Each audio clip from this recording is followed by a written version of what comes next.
Bienvenidos, esto es Pizza y Champán, quórum completo, un día muy especial, ¿no? ¿Cómo andan, chicos? ¿Cómo están? ¿Qué tal? Bienvenido. ¿Cómo estás, Mati? Bueno, buenas noches, buenas tardes a todos. Hoy una noche de gala con un invitado muy interesante, así que, bueno, listo para conversar. Y nos acompaña Matías Gayol, abogado, militante del Partido Piquetero y jefe de asesores del diputado Juan Marino. Bienvenido, Matías. ¿Qué tal? ¿Cómo andan? Gracias por la invitación. Estamos acá en una serie de entrevistas que estamos realizando en base a los candidatos que pasaron las PASO, ¿no?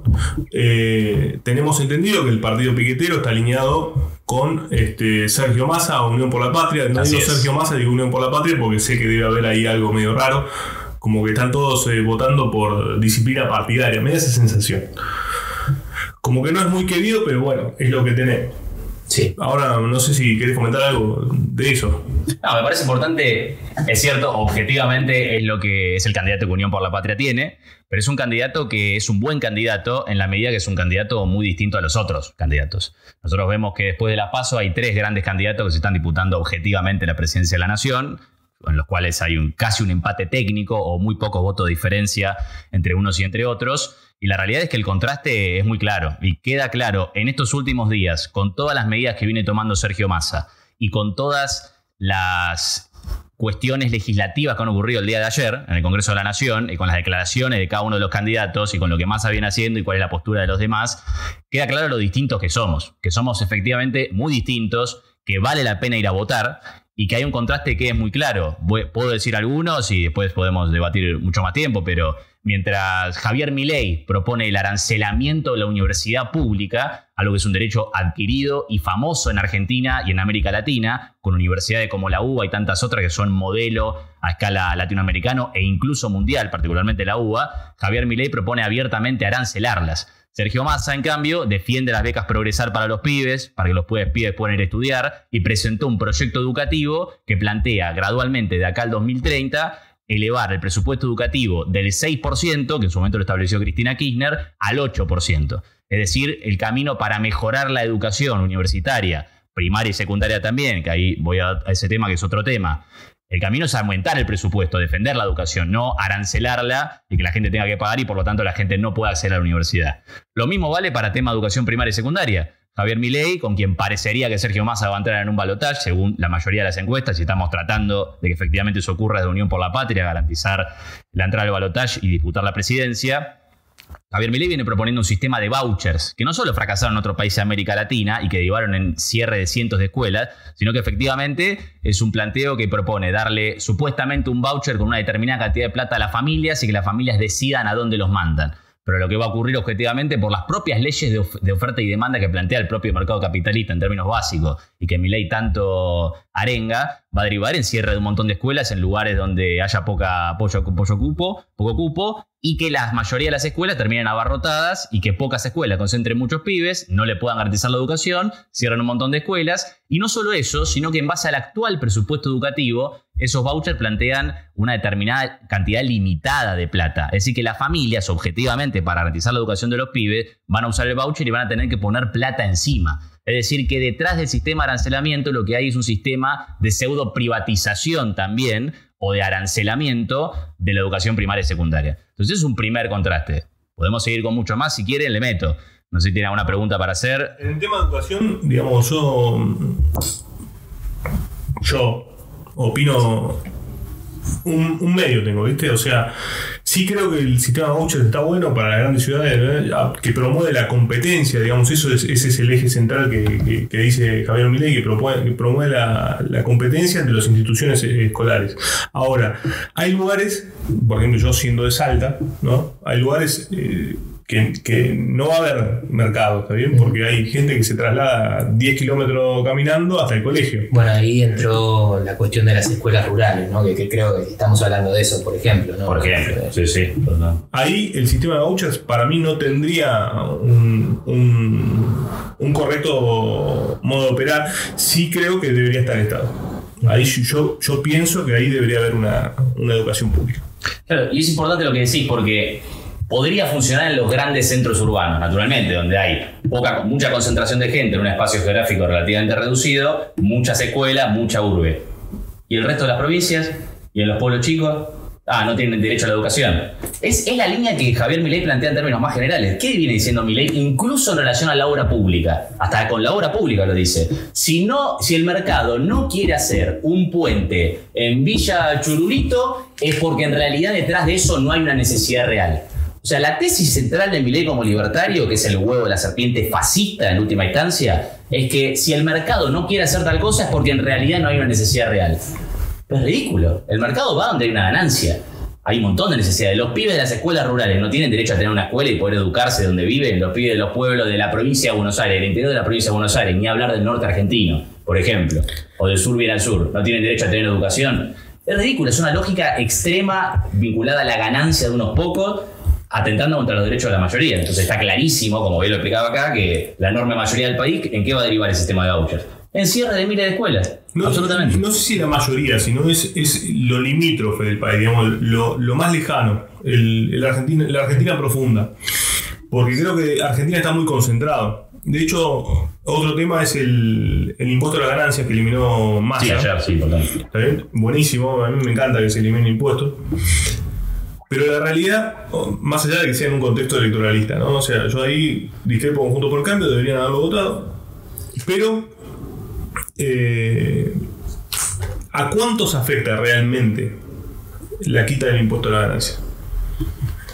No, creo que a unos cuantos. Muy poca gente. Bueno, te diría que es el 10% de la población argentina. Ahí yo le quería hacer una pregunta a Matías, porque en las últimas horas se aprobó este proyecto en el cual votan no solamente el Frente de Izquierda, sino que también vota el Frente de Todos, también votan los libertarios. Entonces quería saber sobre este fenómeno, o sea, ¿por qué se dio que justo votó los libertarios y votó también la izquierda? O sea, ¿a qué se debe? Bueno, que Javier Milei, dentro de toda su agenda de quita de derechos y de reducción total de los derechos, de reducción del Estado en su máxima expresión, y que la economía argentina se transforma en una dictadura de los grandes monopolios, de un par de grandes monopolios, ha decidido ser consecuente con esa idea de que quiere remover todos los impuestos. Pero claro, entonces votó a favor, lo cual está muy bien, habla bien de él, de que es consecuente al menos con ese punto, pero si vos llevás el programa económico de Javier Milei a su aplicación al extremo, lo que va a derivar es en un desempleo masivo, porque aparte no solamente quiere recortar el Estado en su máxima expresión, y mucha gente depende del empleo público, del funcionamiento del Estado, sino que si vos llevás esa quita de impuestos en términos más generales a todos los grandes sectores de la economía, entonces los grandes monopolios no dejan de pagar todo tipo de impuestos, no se recauda absolutamente nada. ¿Y cómo funciona la economía? ¿Cómo hace funcionar la economía en términos más generales? Entonces, el problema es que Milei votó a favor porque dice que está en contra de los impuestos. Buenísimo, me parece que habla muy bien de él. Y de hecho, me parece incluso centrarnos en lo de Juntos por el Cambio, me parece clave. Hace un par de días, los principales dirigentes legislativos del Congreso Nacional de Juntos por el Cambio diciendo: dale, Massa, mandá ahora el proyecto. Dale, estoy esperando que lo mande. Incluso subiendo fotos en su despacho diciendo son las 11 de la mañana y no lo manda. Expert mismo que se incorpora a Juntos por el Cambio, López Murphy y varios más.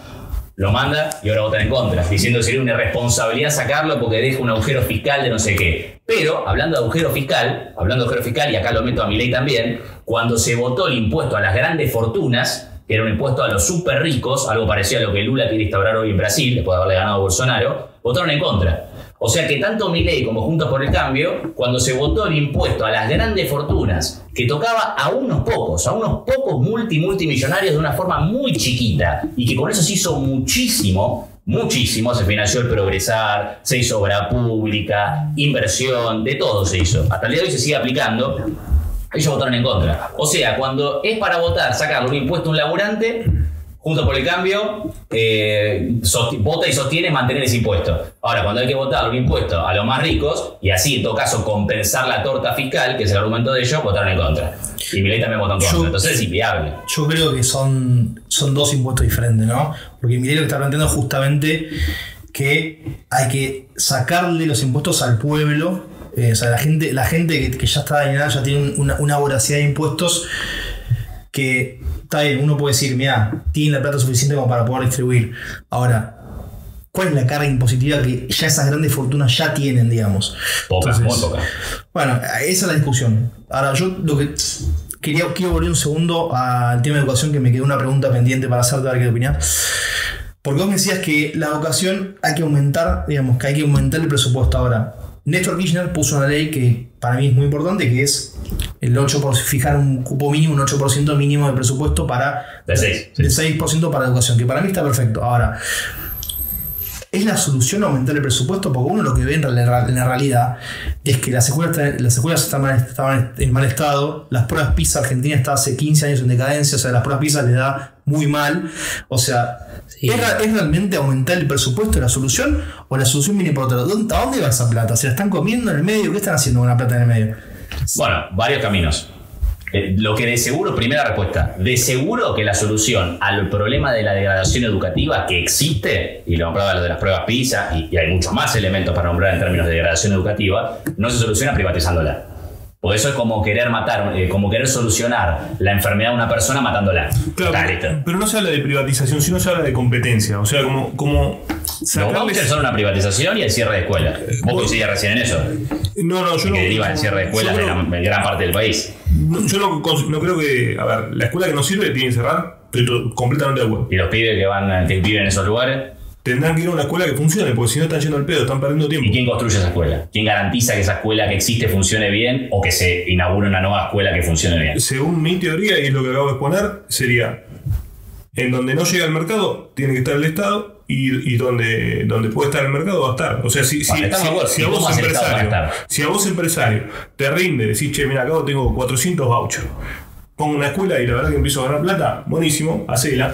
Ahora, si vos estás en el medio de la puna y tenés que darle educación a 10 pibitos, flaco, tenés que hacerla. Tenés que hacerla porque esos pibes tienen que estudiar. Bueno, Por eso, pero ¿cómo haces eso? Con presupuesto.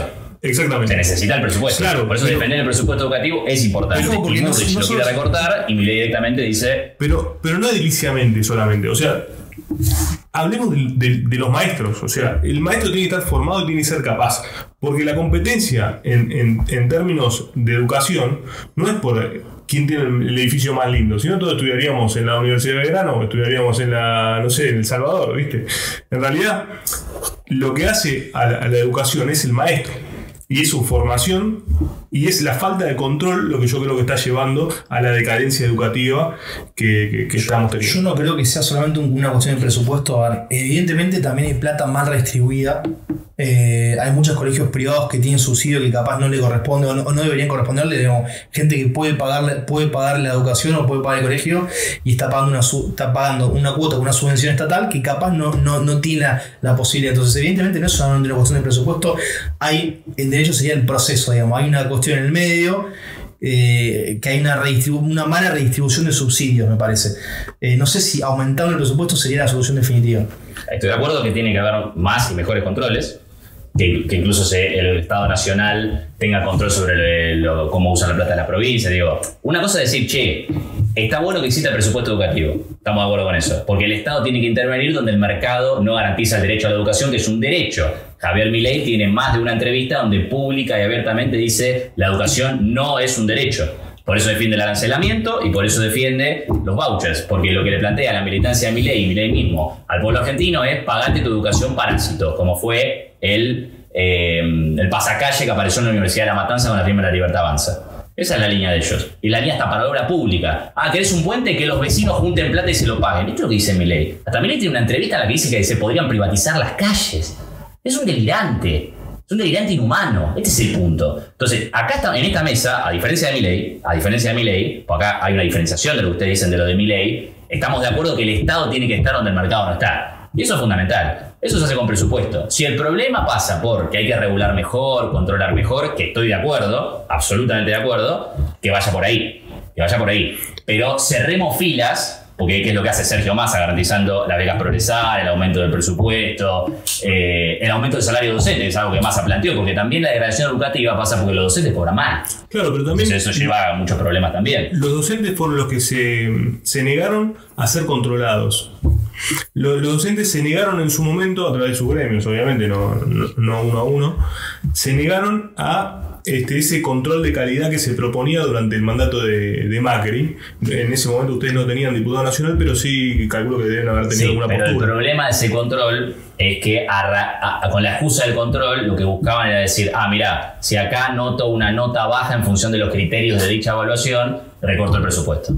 No era para decir, acá hay problemas, aumentemos el presupuesto, garanticemos más ayuda, aumentemos los salarios, demos más herramientas, que estaría bien, porque si vos haces un control y le decís, che, en esta escuela está todo mal, metamos más presencia estatal, metamos más presupuesto, ¿qué ayuda necesitan? ¿Cuál es el problema? ¿Falta esto, falta lo otro? Vamos, no. Lo que planteaba el proyecto del macrismo era que a través de esas evaluaciones, lo que funcionara mal, le recortabas el presupuesto. Y eso podía derivar en cierre de escuelas. Por eso hubo huelgas durante meses y fue impresionante, y toma de escuelas, de las cuales participamos como partido piquetero, porque el problema no era que era un control. El problema es que a raíz de la excusa del control, lo que tuviera bajas notas le iban a recortar el presupuesto. ¿Y cuál es el método meritocrático de cuando la educación no funciona por problemas de presupuesto, por problemas de que los docentes cobran mal, de que la formación docente está mal? O sea, ahí el Estado lo que tiene que hacer es intervenir, no decir, funciona mal, entonces cierro la escuela. ¿Y cuál es el control que proponen ustedes? O si consideran que tiene que haber un control sobre el nivel del docente.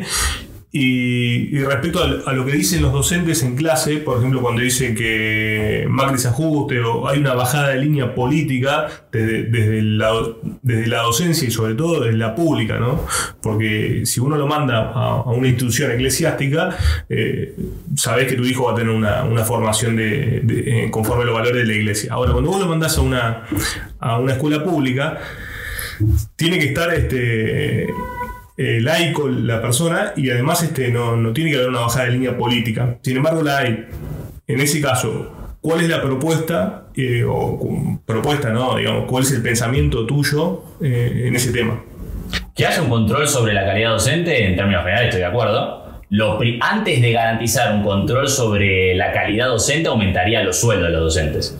En primer lugar, es decir, que los docentes estén bien pagos y que tengan las condiciones para trabajar. Luego de eso lo controlamos, es decir, garantizar las condiciones objetivas y materiales para que la educación funcione. Si hay que aplicar controles sobre cómo se aplica el presupuesto, lo que hablábamos recién, démosle para adelante, porque el Estado pone mucha plata para que la educación funcione y que sea ejemplar como lo es, por lo menos a nivel universitario en toda América Latina, importantísimo, que avancen esos controles, pero primero que los docentes estén bien pagos. ¿Qué es algo que Massa planteó? Dijo aumentar del 6 al 8% del PBI, o sea, 2 puntos del PBI, impresionante, de acá al 2030, con un proyecto de país algo gradual, y esa es la forma de mejorar la educación, con más presencia estatal, con más salario docente. Y esa es la forma también de llevarse bien con los gremios, de evitar que los pibes pierdan días de clase. Porque ¿cómo vas a evitar que los pibes pierdan días de clase por huelga docentes? Y que los docentes estén bien pagos. Porque los sindicatos docentes, ¿por qué hacen huelga ahí? Porque están mal pagos. Ahora, te hago una pregunta concreta. ¿Ustedes creen en el régimen de incentivos y castigos o no? ¿Creen que hay que incentivar al que trabaja bien y hay que castigar al que trabaja mal? En términos salariales te pregunto, ¿no? Sí, claro. O sea, ¿están de acuerdo? Si un docente él tiene que laburar y no va a laburar, eso es parte de la meritocracia también, digamos. O sea, en parte están de acuerdo con la meritocracia. Para aplicar la meritocracia, primero tiene que haber un piso de derechos y igualdad de oportunidades. El problema es cuando el docente, incluso el que labura, y que labura muy bien y a pesar de todos los problemas va siempre, está mal pago. O sea, hoy los docentes están muy mal pagos. Pero sin embargo no hay paros. Sin embargo no hay paros docentes. No, han habido paros docentes en todos los gobiernos. En el de Alberto. En todos los gobiernos han habido paros docentes. ¿El de Alberto hubo paro docente? ¿A Kicillof hubo paro docente? Hubo menos. Hubo menos, pero hubo. ¿Y están bien pagos? ¿Están mejor pagos? No, estaban bien pagos. Entonces, hubo menos. ¿Pero por qué hubo menos? Porque bajo el macrismo, Mauricio Macri redujo drásticamente el presupuesto educativo. Drásticamente. Ojo, no es que con este gobierno no haya habido algún que otro ajuste de la educación, que lo ha habido, pero el macrismo redujo el presupuesto educativo de una manera brutal. Además que quería hacer esos controles de calidad con la excusa para bajar el presupuesto, como le decía su propio proyecto. Y atacaba permanentemente a los docentes, a los sindicatos en términos generales, pero sobre todo lo más importante, porque había huelgas, es porque había ataque al presupuesto educativo. ¿Ustedes creen que esos son los números? Si vos tenés un gobierno que te ataca y te reduce el presupuesto brutalmente, y vas a pelear mucho más contra un gobierno que por lo menos no te lo ajusta y hasta te promete que lo va a aumentar en el marco de las próximas oportunidades de gobierno. ¿Ustedes como partido creen que el problema de la educación, el problema, digamos, estructural de la educación es un problema de los 4 años de Macri?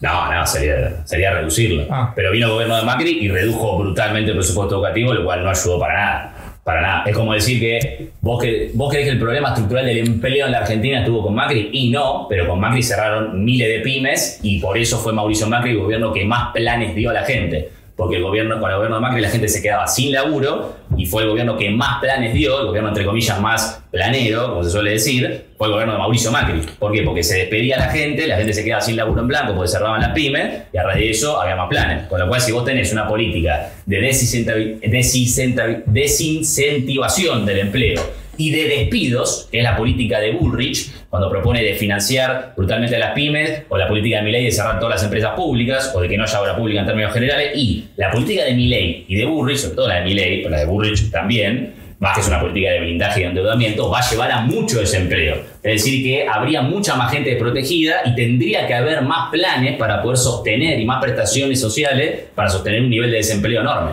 El macrismo generó eso. No es culpa exactamente toda del macrismo, pero con el macrismo y con el endeudamiento más grande de toda la historia hubo un... Bueno, te hago una última consulta, si ya abrimos un poco la mesa y ya también pueden preguntar un poco más a los chicos. En cuanto, digamos, vos hablaste de la crítica al gobierno de Macri, ¿no? Los 4 años de Macri. ¿Qué crítica le haces a los 12 gobiernos del kirchnerismo, o sea, los 12 años de gobierno que tuvo el kirchnerismo en cuanto a educación, ¿no? Estamos hablando 4 de Macri versus 16 años de kirchnerismo en realidad. ¿Qué crítica le haces en cuanto a educación? Primero que hubo 12 gobiernos kirchneristas y este gobierno el presidente fue Alberto, y hubo diferencias ahí. ¿Y de vice quién fue? De vice Cristina, por supuesto, pero hubo diferencias, porque incluso la propia Cristina, arranco con lo de este gobierno, me parece importante, porque este gobierno sostuvo todo un esquema económico en base a el acuerdo al que llegó con el FMI, que se votó en el Congreso.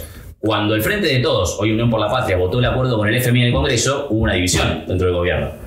Máximo Kirchner renunció a la jefatura de la banca, siguió siendo diputado y sigue siendo diputado, pero renunció a la jefatura de la banca en protesta con ese acuerdo del FMI, porque decía que se podría haber llegado a un acuerdo mucho mejor y que ese acuerdo, si bien todos coincidíamos en que se tenía que llegar a un acuerdo por culpa de la deuda más grande de la historia argentina que tomó Mauricio Macri, que fue ilegal en el procedimiento y en la forma, y hasta el FMI reconoció que fue una deuda ilegal y fue un escándalo internacional y la deuda más grande de la historia del FMI, un escándalo sin precedentes a nivel internacional, había que resolverlo, pero Alberto y Massa propusieron un tipo de acuerdo y nosotros dijimos, me parece que este acuerdo va a llevar a una inflación muy fuerte, hay que salir de este problema, pero este acuerdo no es bueno. Y aparte había mucho secretismo. Y tuvimos una interna muy fuerte, un debate público, absolutamente. Entonces, hay que analizar los gobiernos, cada gobierno, los gobiernos de Néstor, los gobiernos de Cristina, que también fueron distintos en cuanto al contexto económico con el de Néstor, con el de Alberto. Alberto viene del desastre macrista, tuvo la pandemia, tuvo la guerra en Europa, tuvo la sequía Massa. Hay que analizar todas las críticas correctas y hace prácticamente 2 años que venimos criticando un montón de orientaciones económicas de Alberto. Formamos parte del gobierno, pero hemos tenido muchas críticas, incluso públicas.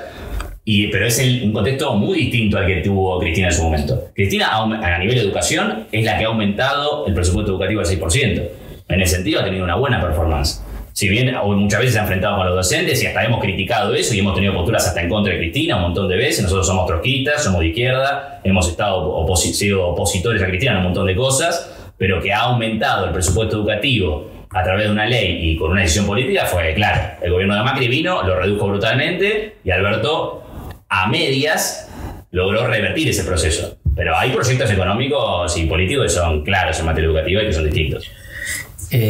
Matías, te iba a consultar algo sobre algo que dijo Massa, porque te escuchaba recién en términos durísimos con toda la oposición, digo, con Milei, con Bullrich, con Macri, que bueno, como que está pero no está, ¿no? Porque sí, que apoya a los dos. Sí, lo ha dicho públicamente. Bueno, eso puede ser, sí, puede ser así. Massa habló de un gobierno de unidad nacional. Así es. Hablando en términos tan duros, ¿no? Esto de ellos son inhumanos, quieren básicamente, no sé, la muerte de la persona, es una cosa así, son como Frankenstein. Milei defiende el derecho a morirte de hambre, así que no está muy bien, lejos. pero digo, ¿cómo hacemos entonces con un gobierno de unidad nacional? O para vos, entonces, ¿cuál es el gobierno de unidad nacional que propone Massa? O sea, ¿en qué consiste? Es muy importante la pregunta, porque nosotros defendemos explícitamente eso. Massa en el búnker, cuando fueron el resultado de las PASO, a las pocas horas, a la medianoche en el búnker, estábamos ahí, dijo que llamaba a la unidad nacional con el radicalismo. Y después, en otras notas, aclaró que el llamado a la unidad nacional es al radicalismo, al izquierdismo e incluso a sectores del larretismo. Y eso es también lo que le recomendó Lula da Silva cuando Massa fue a Brasil hace un par de semanas. Nosotros como partido piquetero estamos absolutamente de acuerdo con hacer un frente antifascista como hizo Lula en Brasil. Porque Lula quiso en Brasil y reivindicamos ese ejemplo. Lula agarró y dejó de estar en cana, salió de estar en cana y ahora la Corte Suprema de Brasil dijo que fue un error histórico haberlo metido en cana a Lula. O sea, lo metieron en cana, ganó Bolsonaro y después, fue un error histórico. La persecución judicial, como le quieren hacer acá a Cristina, es idéntica. No. El Tribunal Superior de Brasil está sumamente partidizado y es del Partido Trabajador.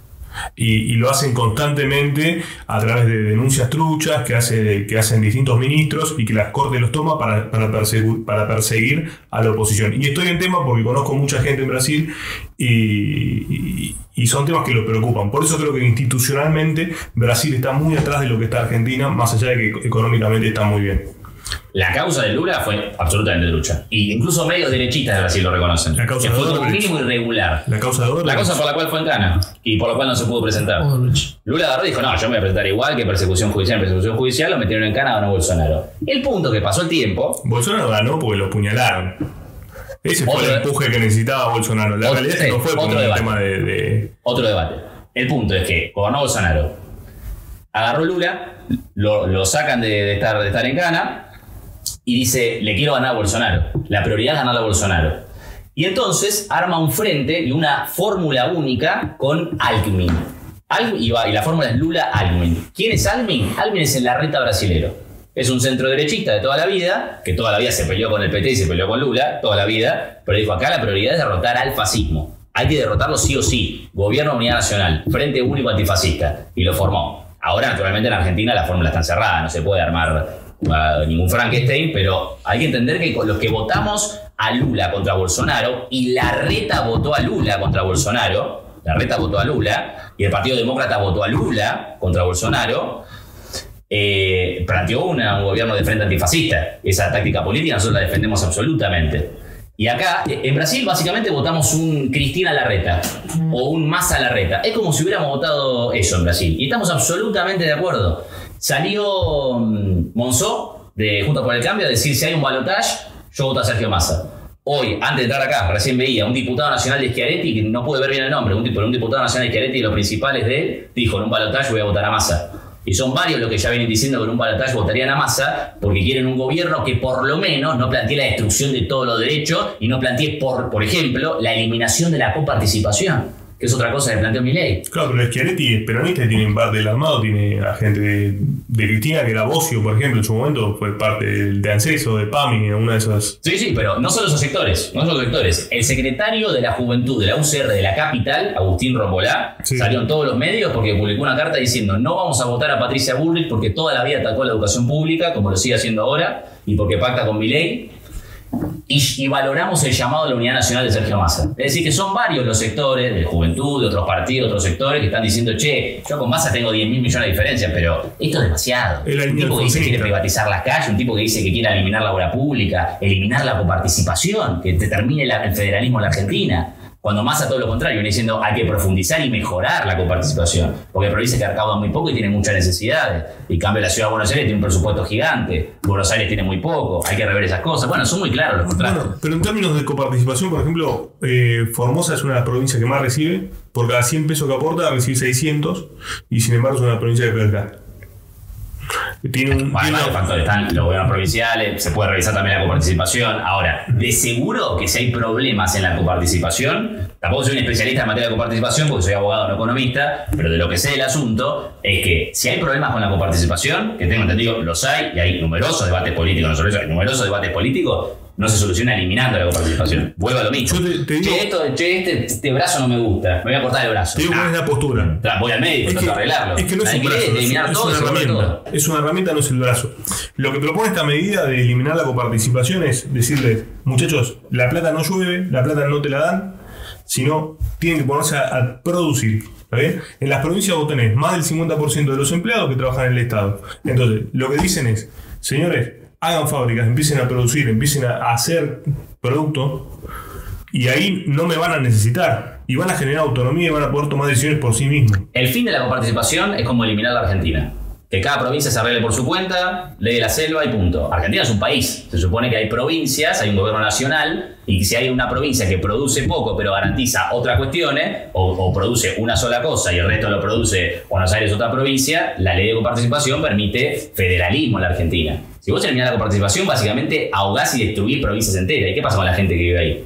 Se supone que Argentina es un país federal, un país solidario, así como lo es su sistema de seguridad social. Y si hay una persona que pasa hambre y tiene un pibe, puede cobrar la asignación universal por hijo para que su pibe pueda ir al colegio y pueda comer. O una persona que está un jubilado de más de 70 años, está en la miseria, pueda cobrar una PUAM, como ocurre en la C. Bueno, ese mismo sistema de seguridad social que es solidario es una forma de, a nivel de provincia, la coparticipación sería eso. Entonces, es la misma lógica. Vos decís, che, las provincias que están hechas percha, bueno, tiene que estar ahí el Estado Nacional garantizando presencia, porque si no, a la gente de ahí, ¿qué le ofrece? La muerte, la nada, el derecho a morirte de hambre, como dijo Milei. Milei habla de eso, derecho a morirte de hambre, la educación no es un derecho. Claro, bajo esa lógica, privaticemos todo, el mercado se hace cargo de todo, el Estado desaparece, fin. Claro, pero el derecho a morir de hambre es, si yo me quiero morir de hambre, me muero. No es que vos me mates de hambre, sino que yo elegir morirme de hambre puedo. Ahora, Matías, tengo una consulta, porque recién Tincho hablaba del 50% que hay empleados públicos en las provincias, ¿no? Te voy a hacer una pregunta un poco más filosófica, ¿no? Más filosófica política, en realidad, en definitiva. Porque nosotros, o sea, obviamente cada uno tiene su postura, pero yo por lo menos particularmente creo que el sector privado está un poco ahogado en impuestos. Es una opinión, estoy hablando subjetivamente, ¿no? Está un poco ahogado en impuestos y yo creo que tenemos un Estado sobredimensionado. Es una cuestión, o sea, estoy hablando por mí, no estoy hablando por nadie más. Ahora, vos, te pregunto desde tu filosofía política trotskista, ¿no? O sea, imagino que vos querés llegar a poder a través de una revolución, salir a la calle y a través de digamos, la lucha, ¿no? Porque el trotskismo básicamente es a través de la lucha. Puede haber diferentes maneras. Bueno, el punto es el programa de gobierno. Debe haber varias corrientes, pero llegar a la... Ahora, ¿ustedes creen en el empleo privado o creen que todo tiene que ser en empleo público? El problema central que tiene Argentina y que tiene el mundo, y esto lo reivindica y lo dice The Financial Times, The Economist, Cristina Kirchner, Donald Trump, el partido piquetero, lo dicen absolutamente todo, es una caracterización del imperialismo y del capitalismo a escala planetaria, es que ya no existe el capitalismo en libre mercado. Lo que existe es una dictadura económica de un par de monopolios en Argentina y en el mundo. Por eso, entonces, ya no existe el libre mercado. Su solución es salir con las armas a la calle, hacer una revolución y destronar. Te pregunto. No, el método es el método sobre cómo llegar al gobierno ameritaría 2 horas de charla y una charla extensa. El punto es el programa y lo que queremos hacer y por qué queremos gobernar. Como trotskistas planteamos la expropiación de los grandes monopolios. Y de los grandes monopolios de los sectores clave. Porque el problema no es el peluquero que labura en el barrio o el ferretero acá que tiene una pyme. El problema no son las pequeñas empresas. El problema son los grandes monopolios que dominan la economía. Visto en Argentina, el mejor ejemplo y el más claro, la inflación brutal que tenemos en alimentos. Es terrible. De hecho, la inflación en alimentos es mayor al número del promedio inflacionario. Uno ve el número de inflación, que es muy alto, pero los alimentos subieron más todavía. Correcto. Hay 2 o 3 grandes monopolios que manejan todos los alimentos en Argentina. Bueno, es un poco, digamos, contra eso queremos es ir. un poco lo que dice el peronismo. O sea, el trotskismo, entonces, evidentemente, se asemeja bastante al peronismo en contra de ir contra los oligopolios, en contra de los monopolios, justicia social, redistribución del ingreso. El planteo del peronismo es un planteo redistributivo, no de expropiación. Y alimento en el plato de los argentinos. O sea, es bastante parecido al peronismo, digamos, lo que están planteando. Es parecido en el sentido de reconocer que hay un problema con los monopolios. De hecho, Che Guevara decía la frase: no importa de qué corriente sea, lo más importante es si reconoces que estás en contra de los monopolios capitalistas o no. No lo decía exactamente así, pero esa era la idea. El punto es que el planteo peronista es un planteo dentro de los marcos capitalistas, pero de redistribución. Es decir, necesitamos cobrarle muchos impuestos, aunque sea un poquito, a los grandes monopolios, porque se lleva una cantidad de plata así, por lo menos quitarle esto para financiar la creación de empleo y con los laburantes. Nosotros tenemos la expropiación. No se ven, la planificación central de la economía expropiando los grandes monopolios. No se ven, por ejemplo, en un régimen socialdemócrata. Por ejemplo, Suecia o Finlandia, o hablamos de Noruega, no ven un Estado socialdemócrata. Ustedes directamente van en contra de los monopolios. O sea, es más estatista, digamos, que un socialdemócrata. ¿Estamos de acuerdo? Sí. Marxista, no es exactamente estatista, es marxista, pero va por el lado del que vos decís. Los países que nombraste, que uno dice, che, Noruega, qué bien se vive en esos países, es famoso a escala mundial, que ojalá, digo, algún día seamos Noruega, hasta el Yo no estoy tan de acuerdo, pero bueno. Pero muchos reconocen que hay una fuerte calidad de vida. Todos esos países tienen una gran tasa impositiva de las grandes fortunas. Muchísimo más que Argentina. Es falsa la tesis de que en Argentina hay muchos impuestos para lo que producen. Alrededor de un 6%, 6 puntos del PBI, se van en exenciones impositivas mayormente a las grandes empresas. Sí, pero Matías, o sea que el Estado le cubre aportes a las grandes empresas. Ahí está el déficit de la calidad de vida que tiene Noruega en Suecia. Yo ahora me voy a Suecia el año que viene, me voy a ver un hospital muy conocido. La calidad de vida que tienen los hospitales allá y las escuelas allá no es la que tienen acá. O sea, evidentemente porque no llega la plata. O no sé qué pasa. No, porque ahí tiene una gran tasa impositiva de las grandes fortunas. Lo que pagan los ricos, por decirlo de una manera general, ¿no? Porque obviamente hay diferentes estratos, pero lo que pagan los ricos en esos países es impresionante. Es impresionante y está muy bien, porque esos ricos siguen siendo ricos, se siguen desarrollando, siguen invirtiendo, pero hay un criterio elemental de lo que vos decís que el peronismo llama justicia social o redistribución de la riqueza. Lo que vivimos en un mundo que cada vez se concentra más la riqueza. Hoy vivimos en un mundo donde el 1% tiene la misma riqueza que el restante 99%. O que, como decimos en nuestro libro, El colapso del capital, primer libro sacamos como partido piquetero hace unos años, 8 tipos, casualmente varones, 8 tipos, uno de ellos Mark Zuckerberg, por decir uno conocido, tiene la misma riqueza que la mitad de la población mundial más pobre. O sea, agarras los más o menos 8.000 millones de personas que debemos ser hoy. Bueno, los 4.000 millones más pobres tienen todos juntos la misma riqueza que 8 tipos. ¿Cómo puede ser que vivamos en un mundo así donde hay tanta concentración de la riqueza? A eso lleva el capitalismo. A la concentración de la riqueza es su destino natural. Por eso los monopolios, los grandes monopolios capitalistas, donde estos 8 están incluidos obviamente, son el gran problema de la economía, porque no se puede planificar la producción, planificar la economía en función de satisfacer necesidades. Se supone que las economías y la producción y el mercado debería estar supeditado a que cuál es el objetivo de la economía en general, que la gente viva bien. ¿Cuál debería ser el objetivo de la producción de alimentos?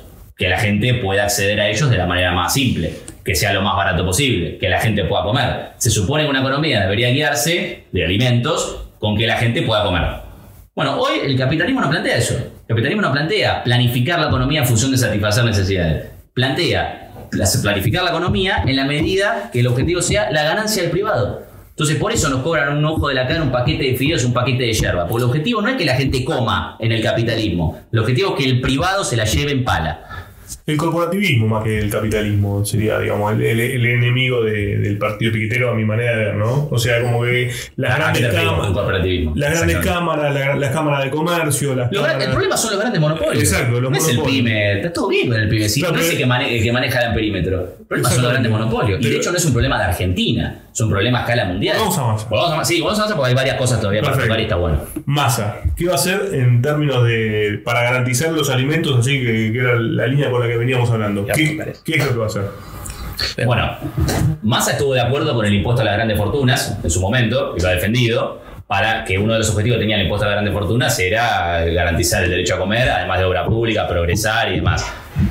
Nosotros estamos de acuerdo en toda medida que se tome en ese sentido para garantizar el derecho a comer en la Argentina. Y sobre todo porque que la gente tenga alimento es algo como bastante más general. Vuelvo a lo que hablaba antes sobre la línea de la generación de empleo. La medida que tomó hace 2 semanas más o menos de anunciar los subsidios a las pymes a través del programa Puente al Empleo, para que las pymes puedan tener las herramientas para poder garantizar el trabajo en blanco a la gente y eso permita mejores condiciones de seguridad social, laburo en blanco, mejor pago, etcétera. Eso es lo que garantiza la comida a la gente. En realidad la gente debería poder comprarse su comida en base al salario que gana en su laburo. Que nosotros estemos manejando, administrando a pulmón, incluso a veces cocinando a leña, comedores comunitarios en 10 provincias del país, en realidad es una deformación de cómo deberían ser las cosas. Los comedores comunitarios que se llevan antes a pulmón y a militancia de compañeros que militan y dan la vida en los barrios populares, incluso en la pandemia hemos perdido decenas de compañeros que han perdido la vida por militar, sostener los comedores. En realidad la existencia de dichos comedores es una deformación, porque la gente debería poder comer en su casa. Entonces toda medida tendiente a generar empleo genera seguridad alimentaria. Y otra cosa, Massa defiende el sistema de seguridad social que tenemos hoy en la Argentina y la tarjeta alimentar que le garantiza a la gente que no llega a fin de mes las cuestiones elementales para que los hijos puedan comer. El bono a los jubilados de la mínima, que ganan 2 mangos, como bien sabemos, los jubilados de la mínima, y son muchos, que también muchos se pudieron jubilar gracias al plan de pago de deuda previsional que Massa apoyó y que lo estuvo llevando adelante con Roberta en la ANSES, y defiende todas las políticas de seguridad alimentaria. Los bonos que viene defendiendo es para que la gente llegue a fin de mes. Las políticas tendencias a mejorar el empleo para que lleguen a fin de mes.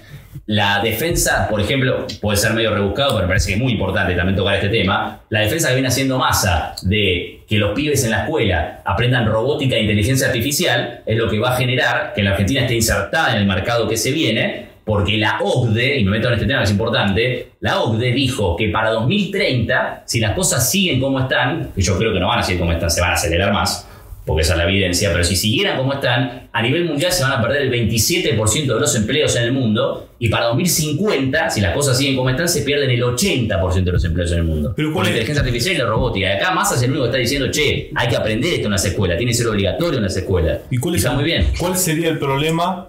¿Cuál sería el problema de la pérdida de puestos de trabajo si ustedes militan un salario básico universal? No solo nosotros militamos un salario básico universal, sino que Elon Musk milita a favor del salario básico universal. ¿Por qué? Porque Elon Musk, dueño de un gran monopolio, que dice, che, con el avance de la robótica, la inteligencia artificial, etcétera, y bajo este régimen capitalista, no va a haber trabajo para todo el mundo. Porque el problema es que bajo el capitalismo la gente no va a poder tener laburo. Perdón, ¿cuál es el monopolio de Musk? ¿Cuál sería el paradojo del monopolio que tiene Elon Musk? No, me refiero al mundo tecnológico, etcétera. Ah, pero no es un monopolio eso.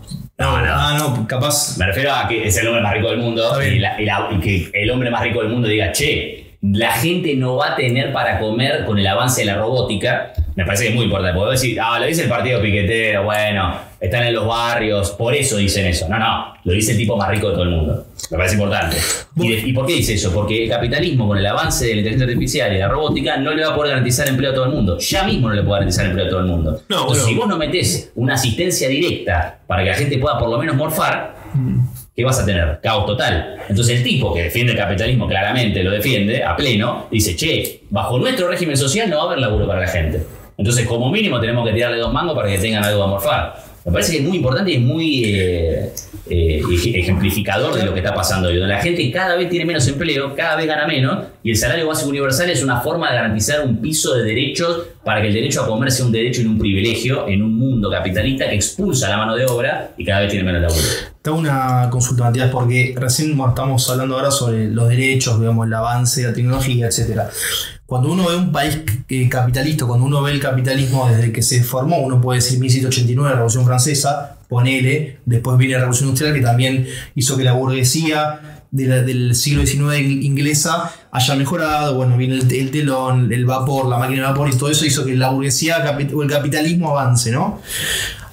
Cuando uno ve desde 1789, la Revolución Francesa, hasta acá, estos 300 años de historia, uno ve que el capitalismo, quieras o no, digamos, con sus falencias, como dice él, quieras o no, avanzó. O sea, hubo avances en el sentido de hay más comunicación, hay internet, hay obviamente hay lugares que no. Desarrolló las fuerzas productivas a escala mundial. Bueno, por eso, desarrolló las fuerzas productivas. Ahora, cuando uno ve países socialistas, yo digo, la Unión Soviética, Cuba, Corea del Norte, no sé, cuando uno ve países socialistas, uno ve que en Berlín la mitad de la población se quería levantar el muro, pasarse a Occidente, o sea, pasar de Berlín Oriental a Berlín Occidental. De hecho, tuvieron que poner un muro para que la gente no pase. Entonces, yo lo que te pregunto es lo siguiente: ¿es factible, es utópico el comunismo, o es algo que vos me decís, mira, ¿sabes qué? En 200 años capaz la gente ve el comunismo de otra manera, qué sé yo? Porque hasta ahora el que demostró avances es ese capitalismo, no es el comunismo. No sé vos qué pensás al respecto. Nombraste 22 cosas, así que voy a hacer un desarrollo de varias cosas. 1. Cuando el capitalismo derroca el feudalismo, abre un camino de desarrollo de las fuerzas productivas a escala mundial que el feudalismo hace décadas y más tiempo incluso venía obturando. Porque cuando el planteo de Marx del materialismo histórico plantea que con el avance de las fuerzas productivas, si no cambian las relaciones sociales de producción acorde a ese desarrollo de las fuerzas productivas, entonces esas relaciones caducas obturan el desarrollo de las fuerzas productivas. El capitalismo derroca el feudalismo, y cuando el capitalismo derroca el feudalismo, estuvimos a favor. Digo, si yo hubiera existido en aquel momento, hubiera luchado porque el capitalismo derroca el feudalismo. La libertad. Porque fue productivo. Y era la libertad, ¿no? La Revolución Francesa estuvo bien, no estuvo mal, porque fue contra el feudalismo. O sea, estuvo muy bien. Fue un desarrollo de la humanidad. Ahora, el problema es que si bien el capitalismo sigue desarrollando las fuerzas productivas, hay un régimen social que está caduco en relación a esas fuerzas productivas. Porque no le está ofreciendo a la humanidad, acorde a ese desarrollo, no le ofrece a la humanidad un camino de bienestar. Y después nombraste varias revoluciones, la rusa, la cubana, etc. Pues te voy con el ejemplo de Cuba, puedo desarrollar todo lo demás, pero el ejemplo de Cuba. En este país, hasta Mirta Legrand reconoce, y lo dijo varias veces, que después de más de 50 años de bloqueo mundial a Cuba, que hoy vas a la ONU y todos los países votan a favor de levantar el bloqueo a Cuba, que es algo criminal, salvo Israel y Estados Unidos y Brasil cuando estaba Bolsonaro, todos los países del mundo dicen que hay que levantar el bloqueo. 50 años de bloqueo de una isla de mierda, que es así, que produce 2 pavadas. Aún así, estuvo durante décadas y décadas y décadas sin desnutrición infantil, sin hambre y teniendo a nivel continental e internacional reconocido el mejor sistema de salud y educativo del mundo. Tenía el chorro de la Unión Soviética. Tenía el chorro de la Unión Soviética. Igual no, eso después. Se le cortó la canilla a la Unión Soviética y se fue. Pero esto después. Cuba no creo que sea un lugar que nos guste vivir. Yo te digo, conozco La Habana, fui ahí, conocí un poco el modo de vida, no solamente las playas. Súper interesante. Me gustaría volver incluso. Pero no creo que ninguno de nosotros, te incluyo Matías, perdón, quisiéramos vivir, te soy sincero. Con Batista la gente se cagaba de hambre. Ocurrió la revolución y a pesar del bloqueo, pero lo importante es el desarrollo histórico, y a pesar del bloqueo, no poder conversar con casi nadie, y solo con algunos específicos, teniendo cero producción, teniendo al imperialismo central bloqueándolo, todo el mundo y todos los países en la ONU y todos los estados a escala internacional denunciando el bloqueo como algo completamente deshumanizante. También hacen lo mismo con Venezuela, denuncian el bloqueo a Venezuela, pero Cuba directamente todos votan a favor. 50 años de bloqueo, aún así, con el repudio de todo el mundo, etcétera, aún así sostiene el bloqueo y los tipos tuvieron durante décadas y décadas sin hambre, la mejor educación, hasta el Diego se iba a operar allá, porque todo el mundo lo decía, y Mirta Legrand diciendo, ay, mira, yo no estoy de acuerdo, pero sí, es verdad, la educación allá, el capital humano es lo mejor que tiene Cuba. ¿Y por qué el capital humano y la salud es lo mejor que tiene Cuba hasta el día de hoy? Porque expropiaron a la gran burguesía, incluso parte de la pequeña, pero sobre todo la gran burguesía de Cuba. Es una mierda. Argentina al lado de Cuba es Estados Unidos. Cuba es una cosita así. Planificaron la economía, utilizaron los recursos no para la fuga de capitales y los negocios de unos pocos, sino pusieron toda esa guita en educación, todo ese capital humano en salud y educación, y la salud y educación de Cuba y son famosas, y la baja de nutrición infantil es famosa en Cuba por la planificación estatal. Pero no entonces la revolución cubana tuvo resultados. No es plata de Cuba, es plata de la Unión Soviética. O sea, pero la Unión Soviética se cayó y Cuba siguió sosteniendo un determinado nivel de vida básico. Desde el 91 cayó la Unión Soviética hasta acá, Cuba está cada vez peor. O sea, fíjate, alfabetización, educación, deportes, o sea, las Olimpiadas. Cuba era quinta potencia del mundo en todas las Olimpiadas en el siglo XX. En toda la quinta, cuarta, quinta, sexta.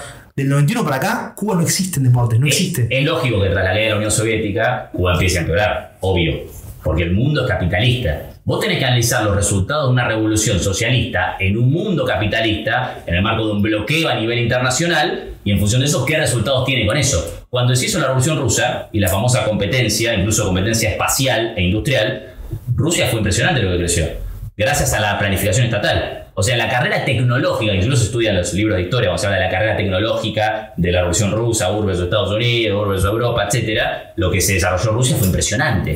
Y eso no ocurría antes, ocurrió gracias a la planificación estatal. La NASA también es estatal, o sea, digamos, no estamos en contra del Estado, estamos en contra del Estado en su máxima expresión, digamos. O sea, la NASA también es estatal, digamos. O sea, no es Roscosmos, que es la de la Unión Soviética, y la NASA, son dos empresas, son dos del Estado, empresas públicas, o sea.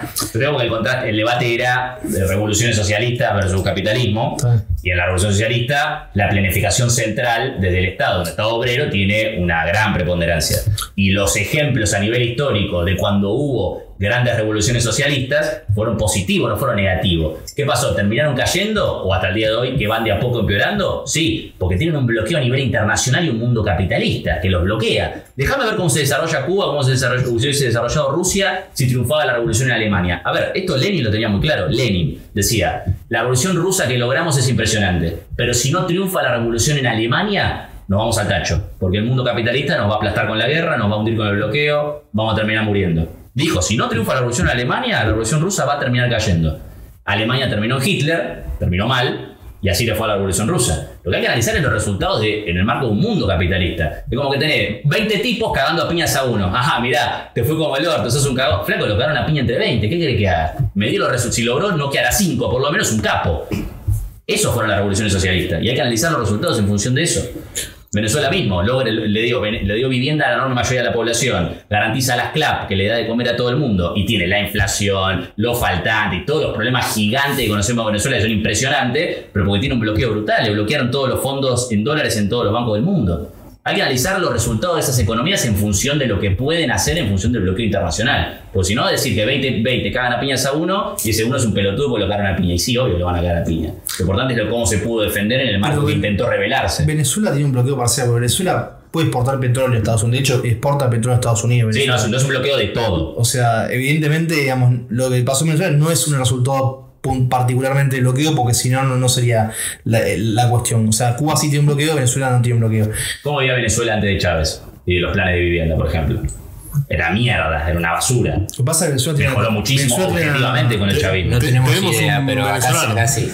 Tenemos un venezolano. Los números objetivos de Venezuela con el chavismo. La gente que tiene casa, la gente que tiene cobertura. La verdad es que Venezuela venía en una decadencia antes del chavismo, pero ciertamente tuvo gobiernos que mucho mejores que Chávez y claramente creo que no es un gobierno de izquierda concretamente. Para mí en Venezuela hay una narcodictadura, pero me parece que ese es otro debate. Sí, es para otra situación. Pero bueno, objetivamente, vino el chavismo y mejoró muchísimo. El plan de vivienda histórico del chavismo de millones de viviendas, que hasta el día de hoy continúa, es histórico. Era un problema central. La gente que gracias a la CLAP tiene garantizado en el marco una inflación brutal y problemas brutales, de que hasta falta papel higiénico en los supermercados, cosas gravísimas pasan en Venezuela, tiene garantizado el derecho a comer con las CLAP. Entonces, lo que son los comités locales de abastecimiento y producción, Eso son es, cosas que en otros países no existen. eso Entonces, hay que analizar los resultados en función del contexto mundial. Eso es lo que hay que analizar. Eso se ve un poco acá en Argentina también, ¿no? El desabastecimiento, la gente ve la inflación, se estoquea, empieza a comprar productos de más, Sí, y ahí cuando aparece el desateo, bueno, en Venezuela se ve un montón eso. Sí, sí. Más, porque hay mucho más inflación todavía. Sí, sí, es un problema grave. Matías, yo te quería preguntar en materia económica, porque la gente que está menos politizada se hace muchas preguntas en el sentido de si Sergio Massa hoy es el ministro de Economía, ¿cuál es la propuesta de economía que él tiene para mejorarla? Porque mucha gente dice, bueno, él es el ministro ahora, como presidente, ¿en qué podría mejorar? Bien, me parece clave, porque ahí me meto en un aspecto que es central y de hecho no lo dije todavía, pero me parece que es lo más importante de todo. De todo lo que voy a decir ahora, es lo más importante de todo. Sergio Massa y Unión por la Patria es la entrada de Argentina a los BRICS. A partir del 1 de enero de 2024, Argentina va a formar parte de los BRICS, que es importantísimo. Argentina hace años venía buscando formar parte de los BRICS. Y la agenda que Sergio Massa viene llevando a nivel internacional es una agenda de multilateralismo. Negocia con el FMI, negocia con Estados Unidos. Obviamente está bien, hay que negociar con Estados Unidos. ¿Cómo no? No vas a negociar con Estados Unidos. Brasil y China son los principales socios comerciales de Argentina. Y ahora vamos a estar en los BRICS. Y el otro día cuando Lula fue a Brasil, cuando Massa fue a Brasil, Lula le comentó todos los beneficios de estar en los BRICS. Brasil, Rusia, India, China, Sudáfrica, India, con el avance de la inteligencia artificial, fundamental el vínculo con India. Entonces, mientras Sergio Massa, Unión por la Patria, es el ingreso a los BRICS, es negocio por acá, negocio por allá, para explotar el litio, vaca muerta y el gas, que inauguramos el gasoducto, que el macrismo lo había paralizado y nosotros lo reanudamos y lo terminamos, después de mucho tiempo, una obra histórica. Ese desarrollo a través del litio, vaca muerta, el gas, de la mano de los BRICS y el multilateralismo, ahí está la oportunidad histórica para la economía argentina. Esa es la respuesta. Mientras Patricia Bullrich, perdón, porque esto es fundamental, mientras Patricia Bullrich salió a decir que no formaría parte de los BRICS porque solo negocia con países civilizados, como si Estados Unidos fuera el rey de la democracia y de la paz, y Milei directamente, la declaración más aberrante que yo creo que él tiene es: nosotros no negociamos con comunistas, no vamos a estar en los BRICS y de hecho vamos a romper relaciones con China y con Brasil. O sea, los dos principales socios comerciales de la Argentina romper relaciones. ¿Por qué? Porque no negocio con comunistas. Con es un Brasil no. irresponsable. Con Brasil no lo Brasil lo dijo, sí, lo dijo. Es un irresponsable. ¿Cómo puede gobernar un país un tipo que te dice no voy a negociar con China y con Brasil porque son comunistas y solo voy a negociar con Estados Unidos y con Israel? Lo dijo explícitamente. Se muere de hambre la Argentina. Pero en términos económicos hoy, digamos, el mundo no lo podemos leer si no tenemos en cuenta la política internacional, creo yo. Y en política internacional hay dos grandes sectores, digamos, Occidente y Oriente, sigue siendo igual, con la diferencia de que Occidente está dividido entre los nacionalistas y los liberals, digamos. ¿Cómo? Y los liberals. Entonces, dentro de esos dos mundos tenés la línea de Davos, que sería para mí la línea de Larreta, y tenés la línea nacionalista, que para mí es la línea de Trump, Bolsonaro, Milei, incluso el que está en Israel, no me sale el nombre, tiene el nombre de Netanyahu. Esa sería la línea más nacionalista. Bien, ¿cómo funciona China? China funciona con una parte comunista y una parte de ciudades libres. Bien, en las ciudades libres vos podés laburar, tenés propiedad privada, existen los mercados, está todo abierto, pero ¿qué pasa? Después, al momento de exportar capital, digamos, que es lo que hacen en estos casos, digamos, viene y te dice, che, vos necesitas plata para financiar Vaca Muerta, yo te la doy. Los chinos vienen y son re generosos, loco, te dan la guita, pum. Después te ponen una base militar, porque si no te la saco. Entonces, esa lectura es la que tenemos que hacer. Y tenemos que saber con quién hablamos. Porque cuando vos haces una operación comercial, digamos, siempre te fijás, che, ¿con quién la estoy haciendo? ¿Bien? En este caso la estamos haciendo con terrible pirata. Con tipos que en la que pueden nos van a sacar la casa y nos van a poner una base militar como la pusieron en el sur. Entonces, ¿en China? China. ¿Cuántas bases militares chinas hay en Argentina y cuántas estadounidenses hay? Y en el mundo, sobre todo. No. ¿Bases chinas en el mundo? China tenemos son algunas decenas y estadounidenses tenés cientos. Pero sigamos en China no es imperialista. Estados Unidos es imperialista. China es imperialista. Su política internacional no es imperialista. Su política comercial tampoco. Es una nación en Con expansión. Argentina tampoco. Es una nación en crecimiento y en expansión, pero no tiene una política imperialista. Pero Matías, con la mayoría de los países. No la tiene. Si pueden, te invaden con su producción, Si pueden, tenemos acá chino hasta... Acá debemos tener... El mejor ejemplo de la diferencia entre China y Estados Unidos fue la gira de Massa. Sí. Massa fue de negociar con el FMI en Estados Unidos y para poder darte este vaso te pedían que rompa la mesa, que rompas todo, que rompas todos los derechos, porque así es el FMI, así es Estados Unidos. Fue a negociar con China y logró acuerdos razonables, en donde Massa estuvo con Máximo Kirchner y con todo el mundo diciendo, che, la verdad es que los chinos no te ahogan, te piden cosas a cambio, porque están negociando, lógico, te van a pedir, estás haciendo un negocio, pero es razonable, no tiene una política imperialista. ¿Pero qué base militar yanqui tenemos en Argentina? Base militar. O sea, si yo te tomo las Malvinas, porque en un contexto geopolítico yo creo que las Malvinas tienen la importancia que tiene Cuba para Oriente, ¿está bien? Oriente, Cuba, está el toque de Washington, es importante en términos geopolíticos. Las Malvinas es importante en términos latinoamericanos, No, bases estadounidenses en Argentina, realmente, en la realidad nadie sabe realmente si hay. Supuestamente se dice que hay dos, supuestamente... La China está pasada por el Congreso. Hay una China en Neuquén, eso ya se sabe. Pero China, pasó por el Congreso argentino. No sé si pasó por el Congreso. Pasó por el Congreso. Me parece que no. Lo de las bases militares a nivel mundial, sobre todo, Argentina también, pero a nivel mundial, que es lo que importa a la hora de analizar la política internacional, como dijiste, eso se puede googlear. Y lo vamos a googlear ahora y va a aparecer. Y cada uno lo googlee y que lo pueda corroborar cuál es la realidad. Pero el debate es la política internacional. Vos decís, ¿con quién negociar? ¿Vos a qué vas con esto? ¿Vos creés que hay que romper con China y con Brasil, como dice Milei, y aislarnos del mundo? ¿O que hay que negociar con todos? Sergio Massa es el que dice que hay que negociar con todos. Hay que negociar y hay que aprovechar la oportunidad histórica de los BRICS. Lo de los BRICS es impresionante. Yo no estoy de acuerdo con Milei. No estoy de acuerdo con Milei. Vos no podés decir públicamente que no negociás con Brasil ni con China. ¿Cómo va a gobernar un tipo así? Bueno, es una cosa a ver, así. yo creo que fue un error. Déjame cerrarte con todo. Yo creo que fue un error, es lo que yo creo.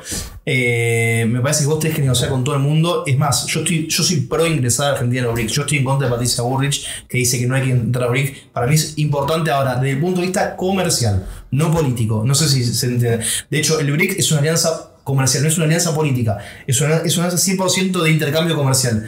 No es como la OTAN, que es una alianza militar o hay alianzas políticas. El BRICS es 100%, ahora, desde el punto de vista político, yo me haría 100% con Israel, con Estados Unidos, con Europa. Es mi opinión, ¿no? Con las democracias libres, ¿no? De lo económico, yo estoy a favor del BRICS. Pero volvemos, conforme el análisis que les hago yo y conforme tenemos una base en Neuquén, es que lo comercial termina siendo político, porque es el trampolín para poder extorsionarte y para poder imponerte mi manera de pensar y mi fuerza. Depende de qué negocies. No, en estos de la mano del FMI terminamos en el 2001 y terminamos con la deuda más grande de la historia con Macri y así estamos. Con el FMI estamos mal. No estoy a favor del FMI. BRICS, el ejemplo de Brasil en los BRICS es histórico. La toma de y además deuda, China y Brasil son los principales socios comerciales nuestros. O sea, los BRICS nos convienen más. Es lo peor que pueden hacer los países porque están hipotecando la vida de los futuros argentinos. Convengamos que lo que dice él es verdad, que cuando vos no tenés con qué negociar, Argentina tiene con qué negociar, o sea, está abogada económicamente, o sea, cualquier salvavidas le viene bien. Ahí lo político, digamos, si vos no tenés nada con qué negociar, terminás dando bases, militares. Te lo llevo al extremo. Viene Estados Unidos y te dice, ¿sabes qué? Si vos te vas a los BRICS, te metés a los BRICS, te corto todo. ¿Sabes qué? Me quedo con los BRICS. El mundo se está desdolarizando. se está desdolarizando gradualmente. Es el principal problema que tiene la política estadounidense, que ve que el mundo se desdolariza. En un mundo que se desdolariza viene Milei y dice, quiero dolarizar. Bueno, no hablamos de dolarizaciones. El delirio más extremo de Milei. No existen los dólares no están. Sale a lo de Fantino diciendo, tengo 3 grandes fondos de inversión que me van a dar los dólares. ¿Quién? ¿De qué hablar? Está mintiendo. Ya todos los economistas hicieron todos los informes diciendo que para dolarizar el país, todas las personas van a dar menos de $20, es un desastre. Y necesitas 40.000 millones de dólares para ponerlo. Es ridículo, completamente ridículo. Y Patricia Bullrich diciendo a lo de la Rúa, usando el mismo lenguaje político, voy a basar mi programa económico en los primeros años con un blindaje de la mano del FMI. O hasta usando el mismo término usado de la Rúa, blindaje. O sea, que Patricia Bullrich quiere deuda externa, o sea, sometimiento del país, repetir el macrismo brutal, desempleo, ajuste brutal, cierre de pymes, todo lo que vimos con Macri, pero mucho más potenciado, porque el propio Macri dice yo me quedé corto, o sea, viene mucho peor y más profundo, y Milei directamente dice estoy en contra de la deuda, pero quiero dolarizar el país. Nada, dejá, para eso endeudarme. ¿Me explico? Sergio Massa es el único que dice el camino no es la deuda, el camino es intentar desendeudarnos, reivindica el ejemplo de Kirchner con el desendeudamiento, con un desendeuamiento de a poco, gradual, y reivindica el subsidio y la ayuda y el Estado presente con la producción para que haya laburo en blanco. Es el único candidato que dice no quiero ni dolarizar el país y terminar siendo un país bananero que no tiene nada y la gente se caga de hambre, o que dice voy a endeudar al país. Es el único que propone algo relativamente razonable a nivel internacional y nacional. Sí, Matías, te hago 2 preguntas, te hago 2 en 1, ya casi para ir cerrando porque estamos en hora, así que sí. Vamos a desembocar de nuevo en la actualidad como para cerrar. Para vos, ¿cuál va a ser, en caso de que gane Massa, la primera medida económica que pueda tomar? No sé si la que vos querés, la que para vos decís, me parece que va a empezar por acá porque tiene que empezar por acá. Y en caso de que no gane Massa y gana Milei, que hoy las encuestas marcan que es el que más chances tiene, digo, hay fantasmas de no puede gobernar, pero bueno, el voto democrático lo puede elegir, ¿no? Recién estábamos hablando del tema de la unidad nacional y bueno, para vos esos fantasmas son ciertos, ¿no? ¿Qué postura tomarían ustedes ante un eventual y probable gobierno de Milei? Mirá, nombraste 3 cosas. Sí. Primero, ¿cuál creo que sería la primera medida de cada uno? Lo más razonable, y creo que incluso iría por este lado, más allá de lo que yo quiera. Lo que yo quiero es que creo que la primera medida que tiene que tomar es un aumento generalizado de salarios para reactivar la economía. Eso es lo que cualquier gobierno debería hacer, aumento general de salarios, que de hecho las medidas de Massa van en ese sentido, de generar mejor poder adquisitivo a través de la quita del IVA, los bonos y demás. Pero lo primero que debería hacer un nuevo gobierno es 1 de enero de 2024, que es la fecha de ingreso a los BRICS, ingresar a los BRICS, sentarse con todos los países de los BRICS y buscar qué es lo que puede ofrecer Argentina y negociar con esos países para garantizar e intentar garantizar la explotación del litio, de Vaca Muerta y del gas. Por ahí va a fondo y a largo plazo la salida para la Argentina. Si se sigue llevando el litio, los privados, como pasa hoy, que las provincias se quedan el 2%, o en el caso de algunas el 5% de la ganancia del litio, así nos siguen fundiendo y el país no se queda con nada y a la pelota. Después, y lo primero que haría Milei, y según lo que dice él en cuanto a su reforma de primera generación y demás, sería un fuerte ajuste fiscal y recorte del Estado, sea automáticamente cientos de miles de despidos en todo el país bajo el nombre de ir contra la casta política. Porque cuando Milei habla que va a ir contra los políticos, él dice vamos contra los políticos y ahí solucionamos los problemas, vamos contra los políticos. El gasto político de Argentina es muy poco en el PBI.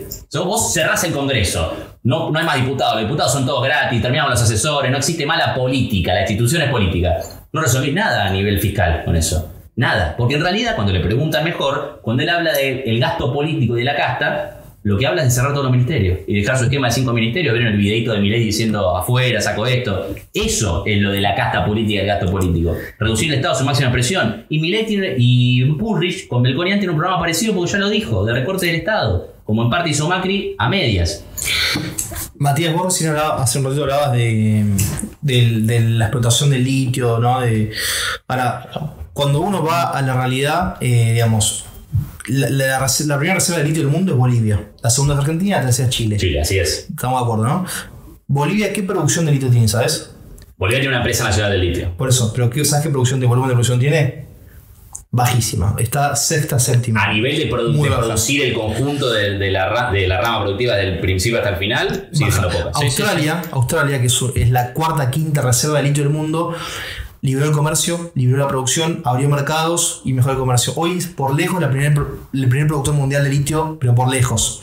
por lejos. Bueno, O sea, Australia es Australia. es una Bolivia. empresa que liberó el comercio, abrió mercados, o sea, generó una libre competencia y mejoró las empresas y mejoró incluso las rutas también.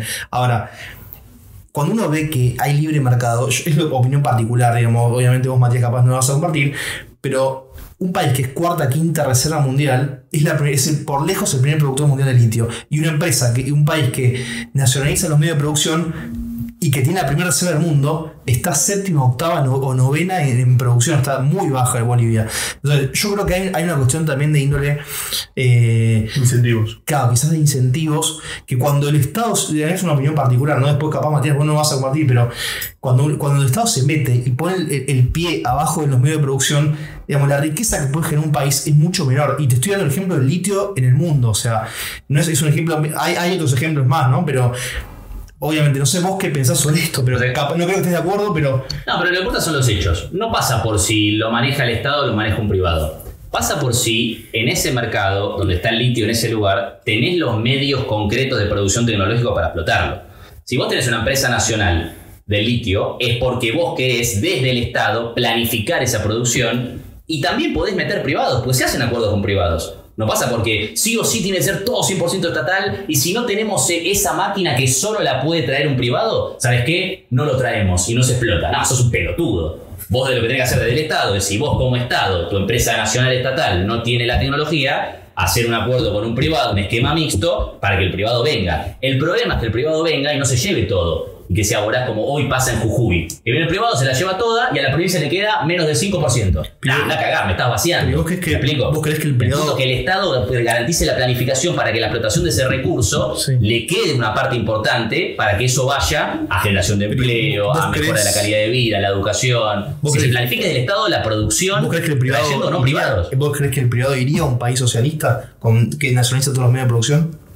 Bueno, depende de qué país estemos hablando. No, el proyecto del socialismo, pues ahí te metes más con el planteo socialista de planificación de la producción. ¿Qué no es el planteo de Massa? El planteo de Massa es un esquema con los privados y control del Estado, que es un planteo más peronista. Obviamente, entre eso y la entrega de los recursos, pero por el resto me quedo con lo de Massa, por eso estamos también con Massa. Pero llevando al debate de fondo, ¿qué va a pasar? Supongamos que Argentina de repente es socialista. Y dice, ¿sabes qué? Los grandes productos, los grandes recursos naturales los vamos a planificar desde el Estado va a traer a los privados y acordará o negociará con ellos o no los trae y compra las máquinas desde el Estado. Se planifica desde el Estado qué se va a hacer. Bueno, muy bien. Ocurre eso y de repente hay un boicot a nivel internacional en donde dicen, ¿sabes qué? Te vamos a ahogar. Argentina no va a permitir eso. El litio de Argentina se lo llevan los privados de Estados Unidos o no se lo lleva nadie. Y capaz nos hacen un bloqueo. ¿Qué es lo que le hicieron a Venezuela? ¿Qué es lo que le hicieron a Cuba y se lo siguen haciendo después de 50 años? ¿Qué es lo que le hicieron a la Revolución Rusa? Y bueno, y ahí vas a tener que negociar.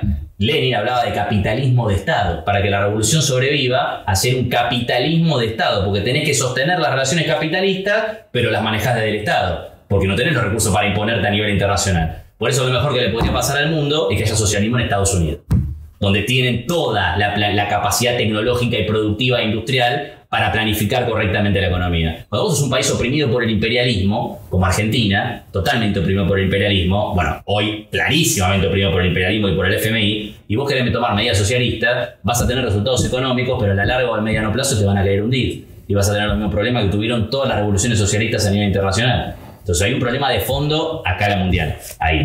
Pero lo que de seguro no puede pasar es lo que pasa hoy, que los privados se la llevan. Y cierro con esto. La jefa del Comando Sur de Estados Unidos, Laura Richardson, hay un video en internet que ella lo dice, está público en internet, lo pueden buscar, donde ella dice, en inglés por supuesto, tenemos que intervenir y vamos a intervenir en el triángulo del litio de América Latina. Y dijo, vamos a intervenir abiertamente. Ella con su traje militar en un video que lo publicaron. Hay que intervenir en el triángulo del litio porque ahí está lo más importante de la época de América Latina. O sea, el imperialismo estadounidense quiere el litio y el resto del mundo quiere nuestro litio. En el litio, particular, vale para el gas, vale para vaca muerta, pero en el litio en particular, en este triángulo que tenemos en estas tres provincias nuestras, está la oportunidad histórica para la Argentina. Vamos a lograr que se lo lleven un par de monopolios y que quede ahí, el Estado no se quede nada con eso y se la lleven unos privados y se acabó. O vamos a planificar desde el Estado y meternos para decir, che, para. ¿Necesitamos empresas privadas? Bueno, que vengan. Si las necesitamos, que vengan, porque si no, lo dejamos ahí morirse. No tiene que ir a seguir muriendo. Entre que se quede ahí parado o que lo produzcamos capaz teniendo que dar una parte importante a un privado, y prefiero que se explote.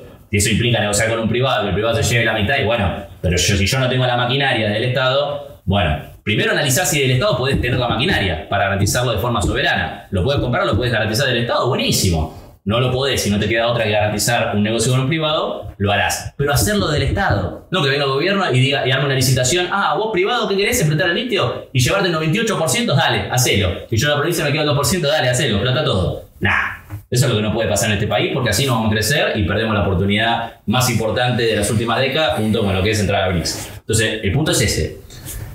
Si es dictadura de los monopolios, es ganancia por unos pocos y los recursos naturales que debería beneficiar a toda la población derivan del bolsillo de unos pocos.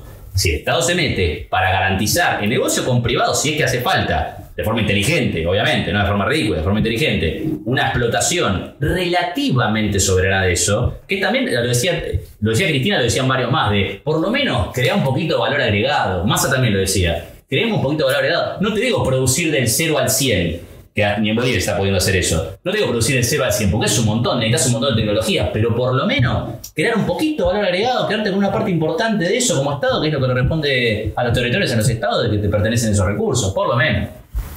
Bueno, Mati, para ir cerrando. Cortito, 4 o 5 cosas. ¿Por qué deberíamos votar a Sergio Massa? Bien.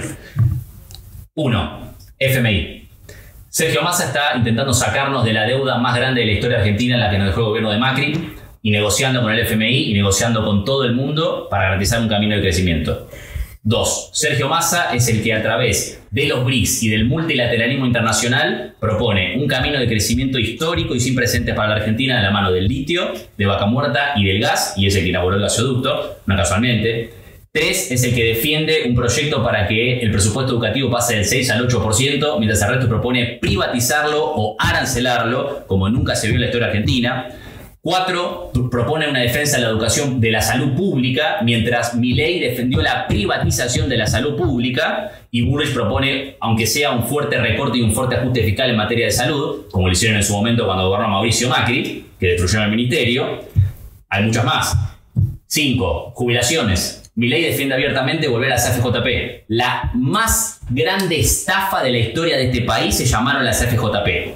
Se llamó AFJP la más grande estafa de este país. Los jubilados cobraban 2 mangos y había 2 o 3 jubilados. Gracias a la nacionalización de las AFJP, que de hecho fue la mejor medida del gobierno kirchnerista, la nacionalización de las AFJP fue la mejor medida, se logró que las jubilaciones mejoren. Siguen siendo una miseria, las jubilaciones mínimas siguen siendo una miseria, pero son mucho mejor en términos comparativos a lo que eran con las AFJP. Y se jubiló muchísima más gente gracias a un sistema de seguridad social que se emplea en la Argentina. El resto lo quiere privatizar o lo quiere recortar. Le faltan 14 más, pero me parece que en esas 5 se pueden concentrar algunas que pueden interpelar a todo el mundo, ¿no? A los jubilados, a los jóvenes, a los que se preocupan por el crecimiento de la Argentina, como hacemos en esta mesa. Buenísimo. Habiendo finalizado con el por qué votar a Sergio Massa, me gustaría que nos cuentes un poquito de vos y el partido piquetero. ¿Hacia dónde vamos? ¿Qué es lo que están haciendo? A ver, contanos. Bueno, como partido piquetero somos un partido de izquierda, un partido trotskista, formamos parte de Unión por la Patria y estamos con presencia en 10 provincias del país. Capaz dentro de poquito 11 provincias. Como les decía, tenemos miles de militantes en todo el país, más de 170 comercios y merenderos a lo largo de los barrios populares de todo el país, una fuerte militancia social, y somos la izquierda revolucionaria de Unión por la Patria. Y demostramos que a través de la unidad y del frente único contra la derecha, contra el fascismo, contra la reacción política, la izquierda revolucionaria puede avanzar. Y que en unidad con el kirchnerismo, con el peronismo, porque Sergio Massa es peronista y no coincide con muchas cosas de las que yo dije hoy acá, pero sí tenemos en común otras cuestiones, la izquierda revolucionaria puede avanzar camino, puede avanzar terreno para intentar defender a la clase obrera e instalar un programa revolucionario de expropiación de los grandes monopolios. Porque siempre el debate de fondo pasa por lo que hablamos antes.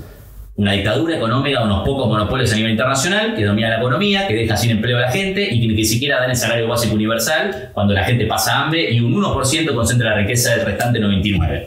El partido piquetero, y como parte de la izquierda revolucionaria con su programa de izquierda, es lo que va contra eso, es lo que quiere cambiar ese orden social nefasto en donde el capitalismo demostró en estas últimas décadas que es un sistema fracasado. El capitalismo está en todo el mundo y genera hambre en todo el mundo. Gobierna la enorme mayoría de los países y genera hambre. En cambio, la Revolución Cubana, cuando gobernó durante muchos años, garantizó la mejor salud, la mejor educación, y hasta el día de hoy hay muy poca hambre en Cuba a pesar del bloqueo. Bueno, los ejemplos son claros, los contrastes son claros. Defendemos el socialismo, defendemos un programa de expropiación de los monopolios, y lo bueno es que el partido piquetero crece cada día más. ni decrece ni se estanca. Cada día crecemos más y de hecho Juan Marino es candidato a diputado nacional número 15. Con los votos que Sergio Massa sacó en las PASO, entran 14, estamos muy cerca de que renueve su banca. Es decir, tenemos incluso un diputado nacional que está en la Cámara de Diputados, en el Congreso de la Nación. Ayer intervino, difundimos su intervención mostrando el claro contraste de la derecha que vota contra el impuesto a la grande fortuna, pero después se niega a votar a quitar el impuesto al salario. Bueno,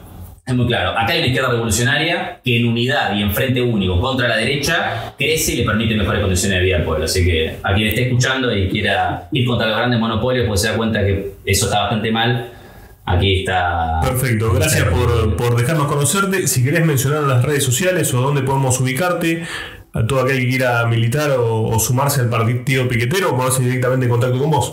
Primero las redes de Juan Marino, que son Juan Marino en todas las redes. Yo soy Matías Gayol, G-A-Y-O-L, igual después seguro lo van a publicar. Después Partido Piquetero o Unidad Piquetera, que es el nombre de nuestra agrupación social. También en todas las redes sociales nos escriben. Y no solamente para sumarse a militar, sino los que capaz no tengan tiempo de sumarse a militar, o capaz no tienen ganas de sumarse a militar, pero quieren dar una mano con mercadería para un comedor, con semillas para una huerta comunitaria, con herramientas de laburo para una cooperativa de trabajo, o con un aporte económico para garantizar el morfi en los barrios populares, lo que fuera, cualquier ayuda, ropa para los chicos en los barrios, algún colchón cuando hay alguna lluvia fuerte y después mucha gente pierde muchas cosas. Digo, todo tipo de ayuda económica, social, solidaria es muy importante, y naturalmente siempre lo más fundamental es la militancia política. Sumarse a militar políticamente, a construir el partido y construir esta herramienta política que nos permite defender los derechos populares. Así que en eso estamos.